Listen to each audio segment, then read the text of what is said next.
Well, hello, everyone, on a gloomy morning, which is good. It's been hot here. But today I've got a very good topic here. I get a lot of health questions I have over the years. Continues for those who don't know, my background is in health, some of it, as also being a federal agent in the military, working in the civilian sector. I've been in health, wellness, athletics for 4 decades plus. So it's been a long time. Um, and I practice what I preach it. So I don't look, people go, what? You've been doing that for that long? Yeah. I take care of myself. I have all the issues everyone else does, but I do this crazy thing, not make excuses. So this is going to be a good episode for people to get some facts, but real quick here, some house cleaning or just updates for people subscribing to the podcast. I'm going to be doing special videos or episodes in there that will be video primarily. So make sure if you haven't subscribed to or become a member of the Simple Life Now or Simple Life with Gary Collins podcast, you go to the website, thesimplelifenow.com.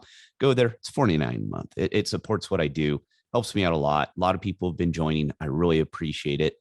It allows me to do a lot more and kind of offset these podcast costs because podcasts aren't free. They're free for you, not for me.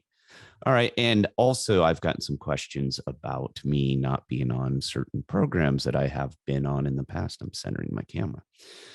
I am no longer doing any outside projects due to time constraints and let's just say some broken promises. People are crappy and they say a lot of things to rope you into doing the work for them. And I refuse to do it any longer. So I am only doing this podcast now, my own podcast. That's it. I'm not doing any side projects or guests on other podcasts at the moment. I will be down the road for other ones. I mean, just doing interviews and spreading the Simple Life message. But I will no longer do side projects with anyone, pretty much. There. Unless it's a great opportunity and they actually show me money up front, as opposed to tell me about their great riches and connections and how brilliant they are. And they're just turd balls. So I'm over that. Yes, life. COVID brought out a lot of disgusting things in people. Doing an episode about that. Also, since this is a podcast or a health-based episode, make sure to check out the Simple Life Guide to Optimal Health. It's one of the three legs of the three-legged stool of the Simple Life: optimal health, financial freedom by being debt-free, finding your life purpose.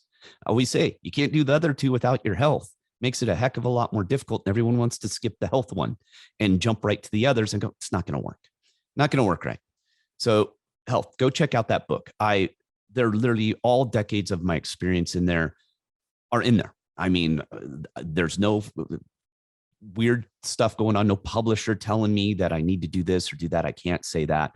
I give it to you direct truth, what works, pure and simple.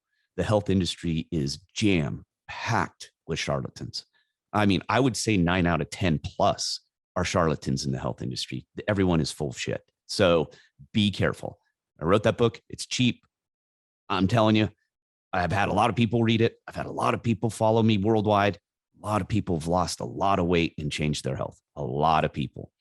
Like I said, it's not bells and whistles and tricky slogans and me showing my abs after starving myself for 2 weeks. And I have abs all year. You will too. That's how it works. So yeah, go check that out. That book will give you a big jump start on health. I cover all the basics that you need to know. And I always tell people, you don't need to go down the rabbit holes of health and buy. I've talked to people, I've consulted with them that literally buy every health book on Amazon and they can't figure out why they're confused and fat. Don't do that. I wrote this book. So if you only read one health book, this is the one. This will get you on track. If you want to fine tune after that, which I recommend, fine. Do not just sit there and study every health expert's perspective on diet, health, exercise. I break it down to what works. I've been doing this a long, long time. So trust me, people, no, like I said, no shenanigans going on here. So here we are. Today, talking about obesity drugs because they've been around a while. Trust me, this isn't the first round. And it seems like just like all the diet books and programs, they make the rounds. They regurgitate systems over and over and over and over again because there's nothing new, people. This is the big thing you need to understand. The human body is pretty much unchanged for a couple 100,000 years, at least. Our our digestion, what we need nutrient wise, it's all the same. Not much has changed. The only thing that has changed is our diet and our exercise habits. That's what's changed. So what we're doing is, I always say garbage in, garbage out. And that's what we're doing. We're throwing a lot of garbage in here. So with this new wave of type 2 diabetes medication, we're going to talk about that real briefly too. And these new weight loss, and they're calling them obesity drugs. They're changing it around a little bit because they've been caught saying, oh, one of the side effects is you will lose weight with this drug. And then doctors will off-label it. Off-labeling is using a drug that it was never intended for, but it's not a bad thing at times. Off-labeling is not bad all the time. But what it is it's you're using a doctor's prescribing a drug for not its original intention, but it may so do work on that ailment. All right, real quick too, for those of you who don't know, I used to work for the FDA and U.S. Department of Health and Human Services as a federal agent. Been doing this shit a long time. Trust me, I know these people. Fauci was there when I was there. A lot of these people around. If you are just like our glorious federal government, if you think they're there with their safety net to help you, you're dreaming. If you think the pharmaceutical drug industry and our federal government is going to increase your health and make your health better, dream on. Again, it's all about dollar. Has nothing to do with your health. Zero.